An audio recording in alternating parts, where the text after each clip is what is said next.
Be a good little fella now and open the door.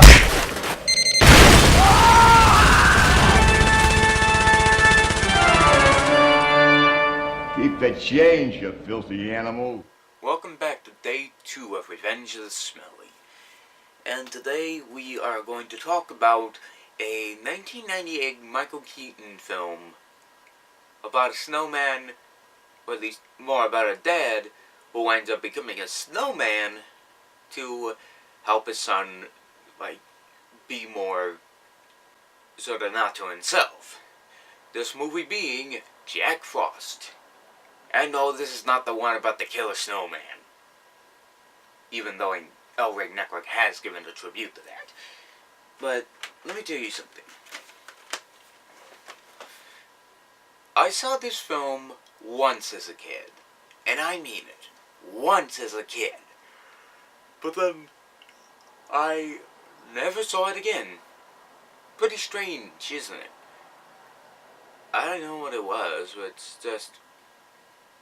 I don't know why I never re-saw the film again a year or so later. Who knows? Anyways, the story's like this. Michael Keaton, who plays the father, Jack Frost, he has a band, and he's away on a trip. His son, Charlie, is a big, huge hockey and Broncos and basically snowball Vietnam War type of person. And I mean that because literally when he walks into a huge snowball fight, suddenly it starts going Vietnam on you. Pretty strange for a film, isn't it? But continuing with the story.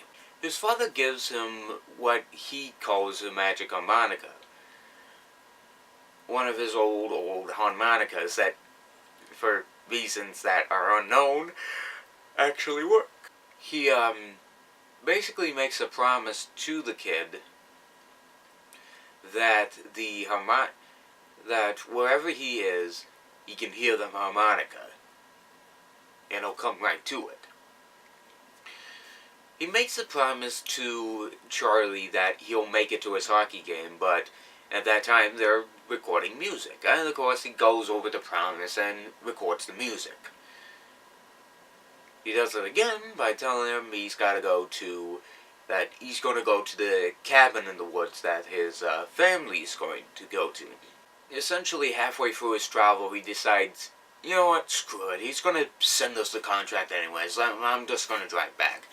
But unfortunately, a really bad snowstorm comes in, as of course, Jack Frost, in a big bright flash of the film, he dies. And 1 year later, Charlie and his mother are really in a dramatic mood. Charlie decides randomly to rebuild a snowman. The only person that is close to his father is apparently this Jack, sort of what I can say is a Nick Frost-like character. I mean, I don't know if... Yeah, it doesn't look like Nick Frost is in this movie. Though it would be interesting. I mean, partway through the film, his friend sort of got this Nick Frost kind of accent. He's not a character... When I say Nick Frost, I mean the actor. You know, the guy who was in the Cornetto trilogy. You know, Shaun of the Dead, Hot Fuzz, and The World's End. Who's right next to Simon Pegg. Charlie winds up building a snowman that resembles a bit like his father. One night he finds a harmonica in his box, and he decides to play it. Which causes some magical powers through some sickening 360-degree camera angles, which makes me feel like I'm going to hurl whenever I see it, especially when it spins fast, for that matter. As the snowman literally comes to life, which I can't tell whether it's CG or puppetry, as of course, Michael Keaton is in fact the snowman. He gets freaked out that the fact the snowman is in fact alive, as he, of course, winds up going to, of course, seeing the fact that the snowman is in fact alive, as Charlie starts to get himself into some scenarios, like he starts to get into the snowball war again, with the bully from the beginning of the film. He, essentially rejoins the hockey team after learning a special, shot move that actually helps him win one of the games he enters in because, he's, wanted to be a part of the team again. And, of course, with that, his father starts to, as the sun starts to begin, he starts to melt. And, of course, he's got to get his father up to the pole, up to the cabin that they were going to go to about a year ago. Essentially, he starts to get himself into some situations. He starts to talk to the Nick Frost impersonator, doesn't believe him.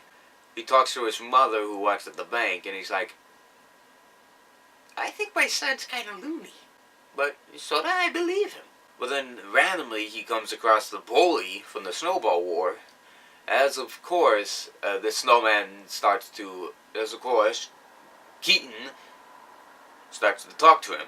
And the kid, and then suddenly the father is just like, you know what, he starts to come up with some really ridiculous words, and seriously, and the bully's just like, you know what, I believe in you, it really sucks not to have a father, you know what, I'll help you get him up to that cabin. So he gets him up to the cabin, the mother comes to, of course, the place, as he starts to see the ghost of Michael Keaton, and of course, they live happily ever after.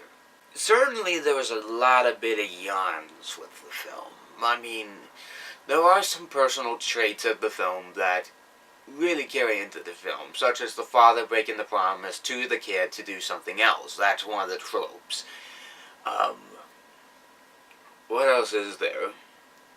Obviously there's a random adult humor. Again, there's like a few couple of mild languages here and there. But let me get this out of the way. The film, it was good when I was a kid, but it really doesn't hold up now.